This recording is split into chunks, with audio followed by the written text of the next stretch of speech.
Hey guys, welcome back to Is Your Six Covered. I appreciate you showing up. And today we're talking about shotgun shells. Why? Because a lot of times people buy the wrong shotgun shells. And I'm not talking about manufacturers. I'm talking about sizes, feet per second, ounces, and size of shot. And then we have the drum or the dram, right? So here's a box. You go into a store and it gives you a lot of information. It says 2 3/4 inches, 3/4 drum, 1280 feet per second. I'm trying to read it backwards. 1 1/8 ounce and 7.5 shot. Now, a lot of you watching this probably know what most of that is, and some of you probably know what all of it is. But the drum or the dram, depending on where you're at, I guess, or how you would pronounce it. But let's start from the beginning. 2 3/4 inch.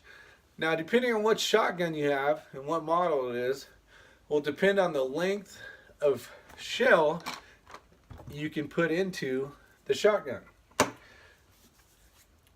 A lot of your hunting shotguns are going to have a longer length so you can get more power, more energy, more feet per second, and more projectiles to go shoot those Canadian honkers that are way up in the air. But for most of us, we just shoot clay pigeons, we shoot steel targets, or whatever the case is. But when we go to the store, we may or may not know what exactly we're buying. So with this box here, we'll just use a Rio box. I got a Winchester Universal box here. And this one has a little less information. But you'll notice that it's only 1200 is the velocity or feet per second. So you're thinking, well, is there a difference between velocity and feet per second? Well, no, the number is different. 1280, 1200.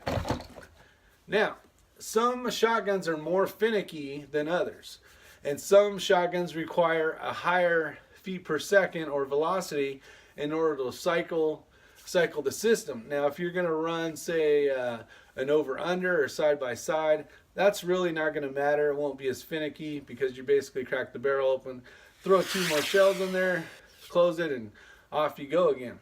But for some of the more finicky guns, or for more of the semi-auto, we're gonna have to find that magic feet per second or energy in order to basically cycle the system, capture a new shell, so it can be fired, so you won't have any issues with cycling.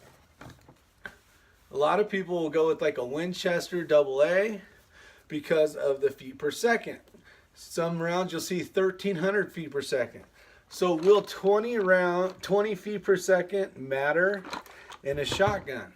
It may or may not, depending on the springs, how well the gun has been cleaned, how new or old it is. So there's a lot of little factors, but you'll figure out what your shotgun likes to run as you buy shells and go, these don't work.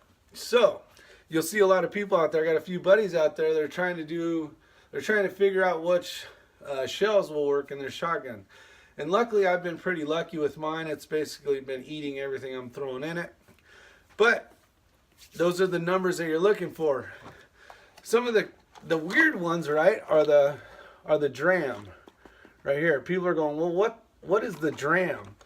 And before we get going, I don't know if I did or not, but the 2 3/4 inch that you'll see on here, or 3 inch, or 3.5, or whatever the case is, depending on what you're buying and what you're hunting or shooting, is the length of an opened hull. Basically, it's empty, so it's a hull, shotgun hull, and it's the overall length. When you measure one that hasn't been fired yet, it's not going to be 2 3/4 inches because it hasn't been opened up. So as the shell gets shot, it'll grow in length, and in order for it to eject out, if it's too long, it'll catch. So you want to make sure you're getting the right length of shotgun shells so that they'll work flawlessly, hopefully, in your shotgun.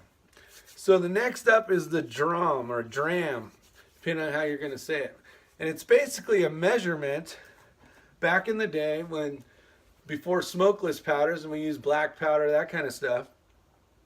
That was the equivalent trying to find the feet per second.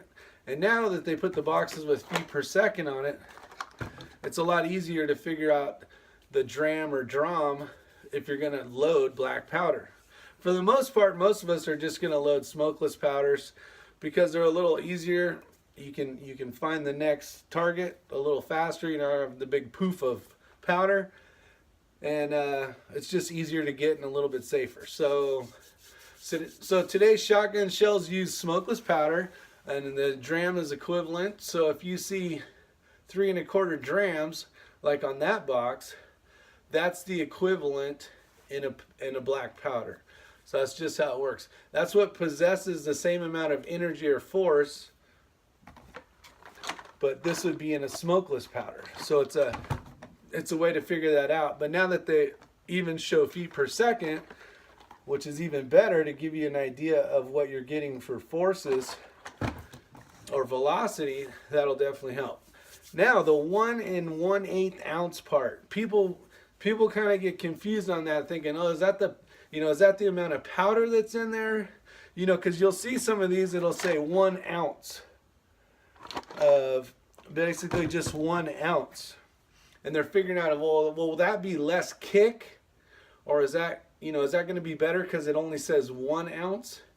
That's actually the weight in ounces of shot. And shot is the projectile that comes flying out unless you're using a slug. So the size shot is different. So with a 7 1/2, and that's the one I prefer to run right there, that is the size of the shot. So the 1 1/8 ounce is actually the amount of weight inside of the shell in shot. So hopefully that helps. You guys have a wonderful day. Make sure you like, share, and subscribe if you haven't already. And I will see you guys on the next video. Take care.